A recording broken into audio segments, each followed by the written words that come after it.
Hi everyone! So, this is the continuation sa essays, and I will going to report the rules of thumb which facilitate the scoring of essays.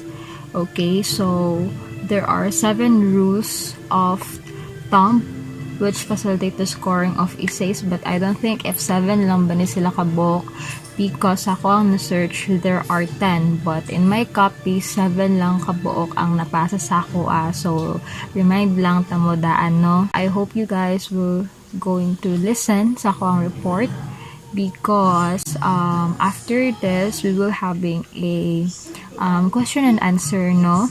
I will try and do my best for you guys nga ma-explain siya og tarong sa inyo in order for you to understand also what my report is. So yeah, allow me to start. As what I've said, there are 7 rules of thumb. Okay, so rule number 1, it says that phrase the directions in such a way that students are guided on the key concepts to be included. So do you understand that? It says that you as a teacher, before ka maghatag og essay, or if you will going to give an essay sa imong mga estudyante, of course, you need to give a guide, student's guide, which maghatag ka og key concepts or directions nila, no, para as they going to write an essay is na sila goal na sa other term na phrase kana siya. So, for example, ngayon ko write an essay on the topic. So, ang topic is plant photosynthesis using the following keywords and phrases. So, mo ni siya chlorophyll, sunlight, water, carbon dioxide, oxygen, byproduct, and stomata. So, mo na siya ang example sa rule number 1. Okay? Rule number 2, inform the students on the criteria to be used for grading their essays. So this rule allows the students to focus on relevant and substantive materials, which means related rapod siya, no? Rather than on peripheral kanang layo na sa topic and unnecessary facts and bits of information. So for example, write an essay on the topic plant photosynthesis using the keywords indicated. So, sa itong mga keywords, ito siya itong chlorophyll, sunlight, water, carbon dioxide, oxygen, byproduct, and stomata. So, ito siya ang mga keywords and phrases, no? So, you will be graded according to the following criteria as they going to write an essay. So, A is coherence. So, the criteria are coherence, accuracy of statements, use of keywords, clarify, and then lastly, extra points for innovative presentation of ideas. Next, rule number 3. Put a time limit on the essay test. Of course, dili man ka pwede nga magsigira as a student lugar sigira kong sulata, no? Mag-away komanan akong essay. Of course, naman yun na time limit, and you as a teacher mo, tagmanjud ka og tagal man gini mga estudyante og time limit, no? Dili man gid ka maghatag og essay sa ilaha nga sige, so pagsulat mo og essay whole day naibayngan na. Of course wala. Okay, next, rule number 4. So decide on your essay grading system prior to getting the essays of your students. Okay, so you as a teacher, you really need to decide on your essay grading system in order for you to get the essays of your students. You cannot just check the paper of your students without the grading system, no? Nabayngan na sa bias. You cannot just check the paper, no? Na wala kay guide, no? Wala kay criteria, because if wala kay nga na bati pod kayo, teacher ka and then bias kay ka and gabase ka sa estudyante, gabase ra ka sa kung kay laban ning mga unsa ba ko nice, gabase ra ka which ada ka siya og grammar, but not the whole content kung sa gisuludan na nag-base ra ka sa grammar. No, dili na siya pwede. You need to write a grading system or criteria in order for you to get your students' essay. Okay? Rule number 5, evaluate all of the students' answers to one question before proceeding to the next question. Okay, I think understandable naman siguro siya, no? Na hindi mo i-evaluate ang imong answer sa imong estudyante to one question, okay, before proceeding to the next question. Okay. Ana man gyud na lisod sad mo proceed ka sa ikaduha nga question nga wala pa ka sa first question, di ba dili? Scoring or grading essay test question by question rather than student by student makes it possible to maintain a more uniform standard for judging the answers to each question. Meaning, naka-prepare na ba ito kada ng question na mo na siyang imuha guide as scoring or grading imong pag-grade, pag-grado sa ilaha. Mas better compare sa student by student. Like, for example, si student A, nag-question ko og how is your mother? Then answer siya. And then sa student B, nag-answer, nangungutan ako sa iya og how is your father? So, di ba, like, different question in different students po, no? So, dili siya nga na mas better if you have a grading essay or mo imuhang basehan, no? So, it make it possible to maintain a more uniform standard for judging the answers to each question.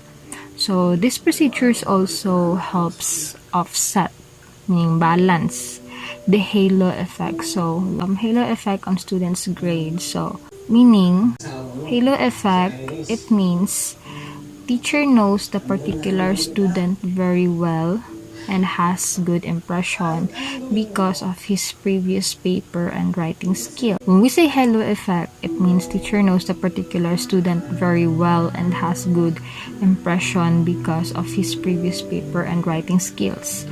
So halo effect is caused by bias perception of a teacher towards a student. So maybe conscious or unconscious.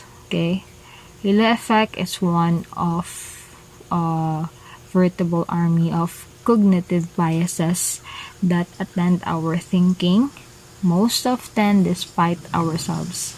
So it describes our natural inclination to apply our overall impression of someone, their likability, their attractiveness, or their successfulness. So according to my research na siya. Okay, so ito, this procedure also helps offset the halo effect in grading. Okay, so when all of the answers on one paper are read together, the grader's impression of the paper as a whole is appropriate or suitable to influence the grades he assigns to the individual answers. Okay, so grading question by question, of course, prevents the formation of this overall impression of a student's paper. Okay, gets? Grading question by question is mo na siya ma-prevent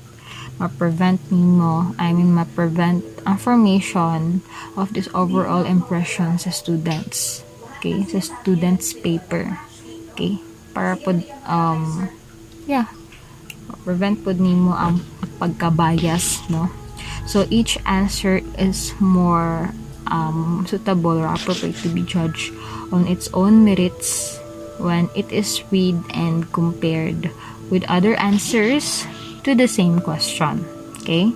Than when it is read and compared with other answers by the same student. Rule number 6.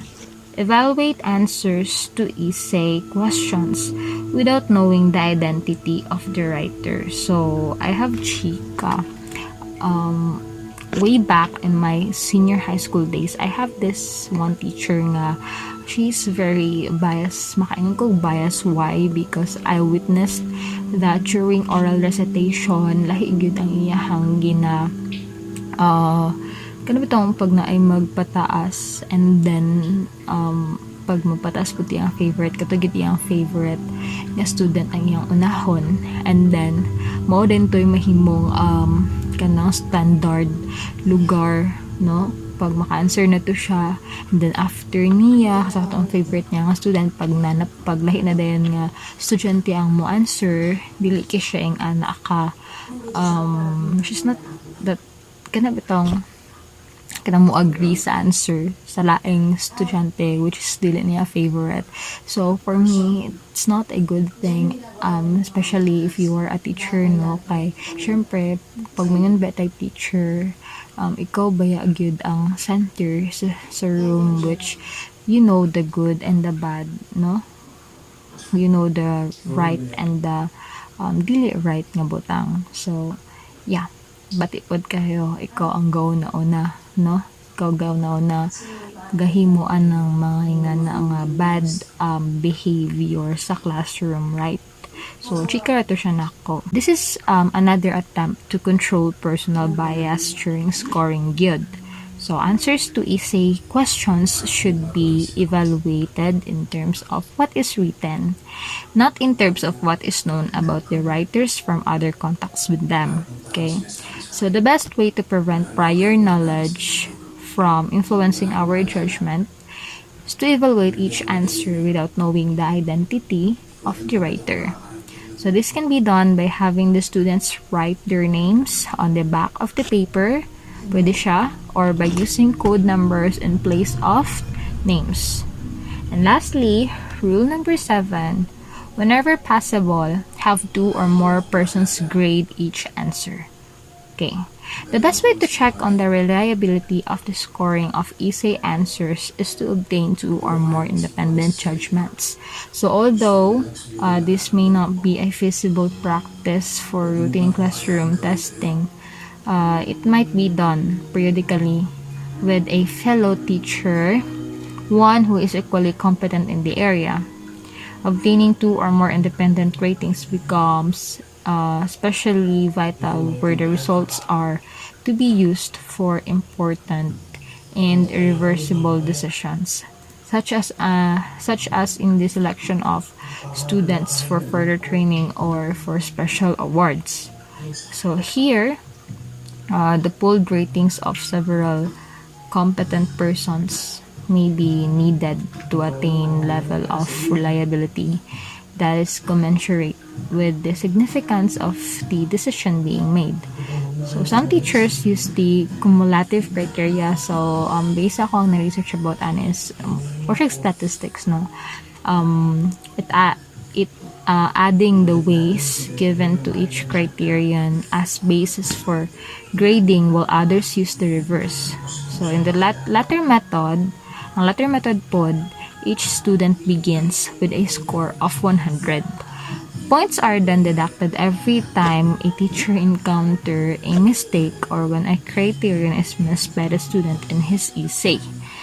If all students are writing the same answer of one question, why they get different marks?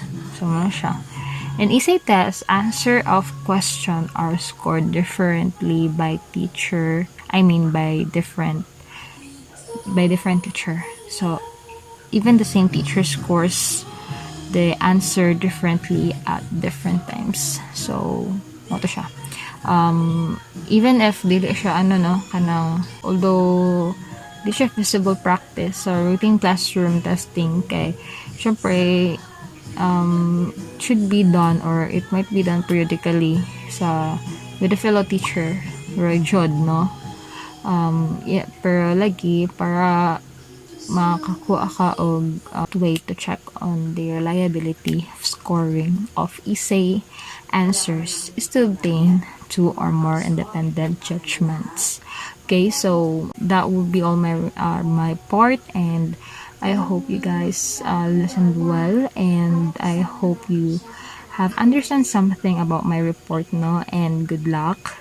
because I will going to ask you some questions later on, and yeah, that's it. So this is the group 5, and thank you for giving us your attention, and yeah, that will be all. Thank you.